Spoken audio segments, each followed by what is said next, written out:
पाठशाला के सीरीज कुंभ की यादें अगले चरण में है। हम आज आए हैं निरंजनी अखाड़े के महामंडलेश्वर और भारत माता मंदिर के महंत स्वामी ललितानंद गिरी जी महाराज के पास। आज हम उनसे जानेंगे कुंभ, अर्ध कुंभ या इस तरह के सनातन के बड़े आयोजनों में कुछ स्मृतियां, कुछ बातें जो कभी भूले ना, जो बहुत खास रही हूं, क्योंकि महाराज जी ने अब तक कई कुंभ, अर्ध कुंभ किए और उसके सफल आयोजन में सहभागी भी रहे हैं। तो हम जानेंगे कि महाराज ऐसी कौन सी बातें हैं, ऐसे कौन से परिवर्तन हुए जो कुंभ को नया स्वरूप देने लगे या कुंभ में नई बातें आ गई। बहुत बहुत आशीर्वाद अमर उजाला परिवार को, हमारे त्रिपाठी जी और अन्य सहयोगी।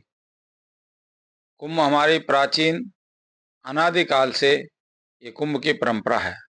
सभी जानते हैं टेलीविजन के माध्यम से, कथाओं के माध्यम से, कि समुद्र मंथन के समय एक कलश निकला था। कुंभ कुंभ कहते हैं घड़े को, और वो कलश जो है राक्षसों देवताओं में युद्ध चला, उसको छीना झपटी, सबको पता है, ज्यादा बताने की आवश्यकता नहीं है। तो छीनने में जब देवताओं से भगाने और देवता लोग उनको मोहिनी जी रूप जो धारण किया भगवान ने, उसको कलश को देवताओं के लिए जब ले जाने लगे तो उसमें राक्षस जो है कि जो कहानी दैत्य की जो कहानी आती है, और उसको उसने भी अमृत वो पी लिया था, उसका सिर काट करके, लेकिन अमृत पीने के बाद वो अमर हो गया। तो वो राहु केतु जो हम ग्रह बोलते हैं, वो राहु केतु बना, ऐसा बताते हैं। तो जब से जहां जहां वो छलका, उज्जैन, नासिक, प्रयागराज, हरिद्वार, वहां वहां कुंभ का आयोजन किया जाता है। और ये प्राचीन परंपरा है। जब भी प्रलय के बाद, जब भी संसार की, ब्रह्मांड की उत्पत्ति होती है, जब भी इस तरह के कार्य जो है होते हैं। पता नहीं कितनी बार ये समुद्र मंथन हुआ, कितनी बार महाप्रलय आई, कितनी बार ब्रह्मांड की भगवान ने जो है रचना की। ज्यादा बातों में जाते हुए मैं यही कहूँगा, जो हमारी संस्कृति है, जो प्राचीन परंपरा है, जो सभ्यता है, वो हमारी जो कुंभ की है, उसमें विशेष महत्व एक दिया जाता है। जैसे हम स्नान रोज घर में रोज करते हैं, एक स्नान फिर हम हरिद्वार गंगा जी में करते हैं। हरिद्वार में गंगा जी का जब हम स्नान करते हैं, घर में स्नान करते हैं, जमीन आसमान का हमारे भाव में अंतर होता है।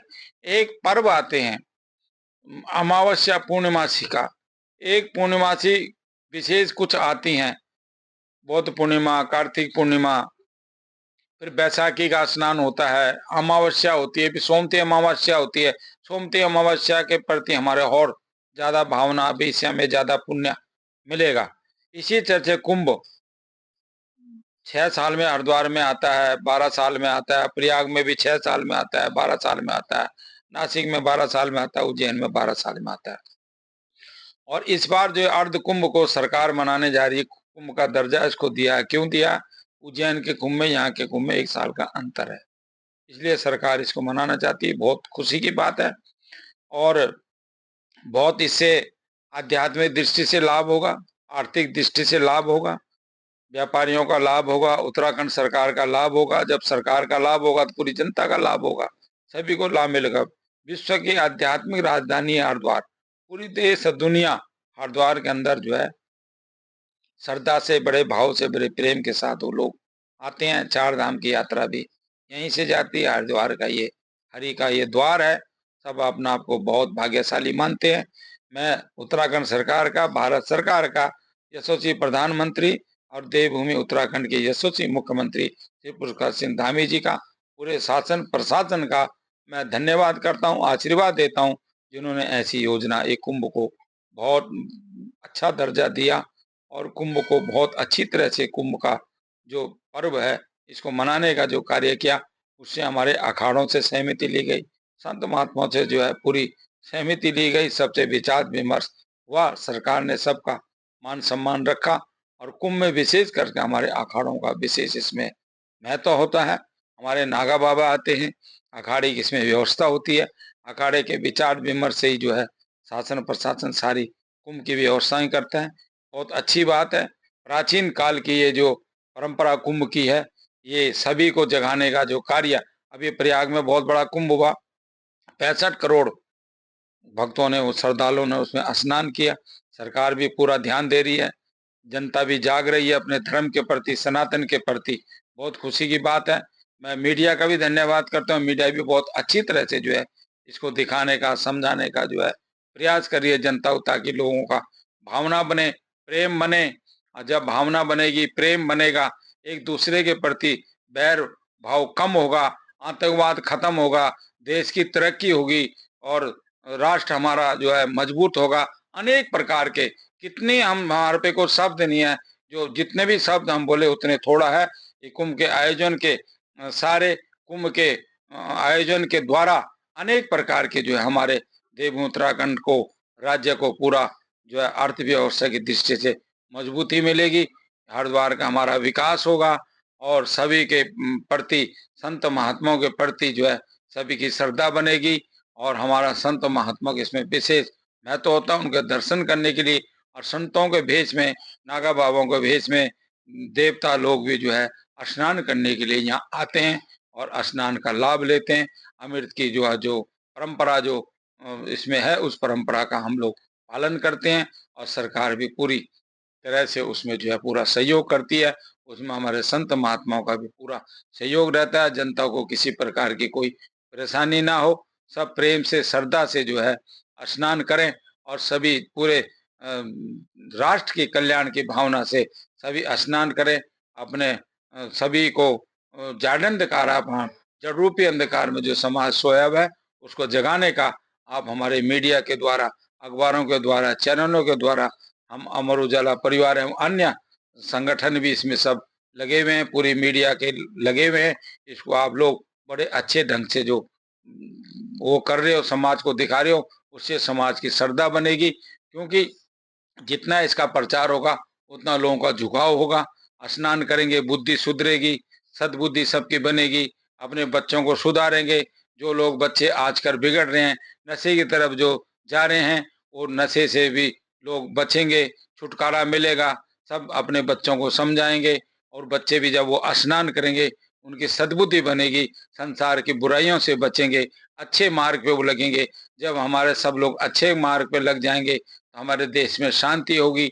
सर्वे भवन्तु सुखिनः, सबके सुख की हम कामना करेंगे, सभी सुखी रहें, कोई संसार में दुखी न रहे, राम राज्य की स्थापना होगी। इसी तरह से अगर बढ़ चढ़ करके लोग हम आयोजनों में, कुंभ जैसे आयोजनों में हम अपनी पूरी सहभागिता निभा करके तन मन धन से हर तरह से हम सहयोग करेंगे तो हमारा राष्ट्र निर्माण में और सहयोग मिलेगा। हमारा भारत जगत गुरु था, इसी तरह से पुनः भावना सबकी जागती रहेगी। सरकार इसी तरह से जो है काम करती रहेगी, हमारे संतों का इसी तरह से आशीर्वाद मिलता रहेगा, मीडिया का भी इसी तरह से पूरा सहयोग रहेगा। हमारा भारत पुनः विश्व गुरु बनेगा। ऐसी मंगल कामना करते हुए हम जो है सभी के सुख शांति की कामना करते हैं और अमर उजाला परिवार को बहुत बहुत धन्यवाद करते हैं। महाराज जी, पहला कुंभ आपने कब किया, वो उसकी कुछ यादें आपके गुरु आपके साथ रहे होंगे और संतों का समागम रहा होगा, पहला उसमें और अब में क्या अंतर है? मेरे को लगभग, जो मेरे होश आवास की बात है, 55 सालों से मैं जो है कुंभ कर रहा हूँ, लगभग अंदाजा बता रहा हूँ आपको। और पहले साधन इतने होते नहीं थे, बहुत कम साधन होते थे, लोग बहुत श्रद्धा से आते हैं और कुंभ का नाम सुन करके जो है बहुत अच्छा लगता था। और उस टाइम इतना मीडिया भी नहीं था, इतने लोगों के पास पैसा भी नहीं था। लोग पैदल चल करके, मैंने लोगों को देखा, पैदल लोग आए, रेलें भर के आती थी, बसें भर के आती थी, सब मिल करके यहाँ कुंभ में आते थे। अब थोड़ा ट्रैफिक व्यवस्था इसलिए सब पे गाड़ी घोड़ा हो गया, दो दो आदमी आते हैं तो कार से आते हैं, बसों में आके राजी नहीं कोई, रेलों में आके कोई, बहुत गरीब तबके के लोग रेलों में आते हैं।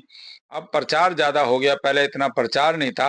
कुंभ तो पहले से लगते हैं, लेकिन पहले ज़्यादातर इसमें संत महात्मा ही, या बहुत ज़्यादा कोई श्रद्धालु, किसी को ज्ञान है वही लोग आते थे। पहले लोगों को मालूम नहीं था, बाद में मीडिया हुआ, टेलीविज़न चले, अखबार ज़्यादा अखबारों का फैलाव हुआ, अब तो मोबाइल चल पड़े, अब प्रचार हो गया, इसलिए सब लोगों को जो है पुण्य के भागी बनते हैं। श्रद्धालुओं के साथ साथ संतों का ही कुंभ है, संत ही इसकी शोभा है, भव्यता है। पहले कैसे संत इस भव्यता को बनाते थे, आज कैसे बना रहे? पहले बहुत तरीके से, समय समय की बात है, त्याग वैराग से हमारे महात्मा पहले जो है त्याग वैराग से संत बनते थे। अब कुछ संत हमारे बीच में ऐसे घुस गए जो माल को देख करके संत बनते हैं। वो लोग पैसे के प्रपंच से व्यवस्थाएं बिगाड़ते हैं। हमारा समाज भी कुछ प्रपंचों के चक्कर में ज्यादा आकर के, पहले के जमाने में त्यागी विरक्त महात्मा को ढूंढा जाता था, कौन विरक्त महात्मा है, कौन त्यागी महात्मा है। अब तो उस महात्मा को ढूंढा जाता है किसके पास ज्यादा पब्लिक है, किसके पास ज्यादा साधन है, किसके पास ज्यादा बड़े बड़े आश्रम है, उनको ढूंढा जाता था। लेकिन संत का जो वैभव है वो आश्रम से नहीं है, वो संत का जो वैभव है वो त्याग, तपस्या और ब्रह्म चिंतन से संत का वैभव है।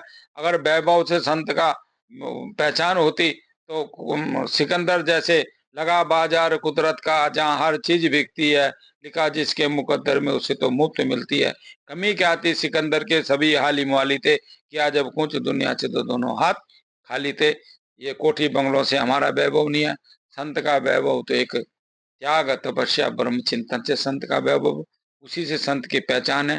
पहले हमारे नागे बाबा इसमें जंगलों से आते थे और इसमें स्नान करते थे, उनके बेस में देवी देवता ऋषि मुनि जो कंदराओं गुफाओं में जो योगी लोग जो हमारे को दिखाई नहीं देते वो हमें देखते हैं, ऐसे आते अभी भी आते हैं, हम उनका दर्शन करते हैं, उनका अनुभव करते हैं।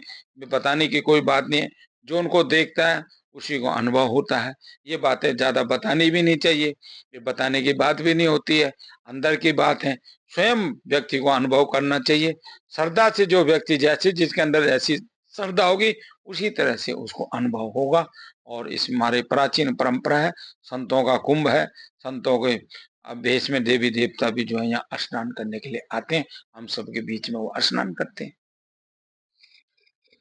जैसा कि महामंडलेश्वर ने बताया कि संत का वैभव उसके त्याग और तपस्या से जाना जाता था। आज उनकी श्रद्धालुओं की संख्या उनके धन वैभव से उनकी पहचान होती है। कुंभ की जो पुरानी यादें हैं उसमें ये नई कड़ी जुड़ी कि वैभव त्याग तपस्या से होना चाहिए, ना कि बाहरी आडंबर या बाहरी वैभव से। कृष्णकांत मित्र त्रिपाठी, अमर उजाला ब्यूरो, हरिद्वार। अगर आप ये वीडियो YouTube पर देख रहे हैं तो हमारे चैनल को सब्सक्राइब कर बेल आइकन दबाएं और Facebook पर देख रहे हैं तो हमारे पेज को लाइक करें।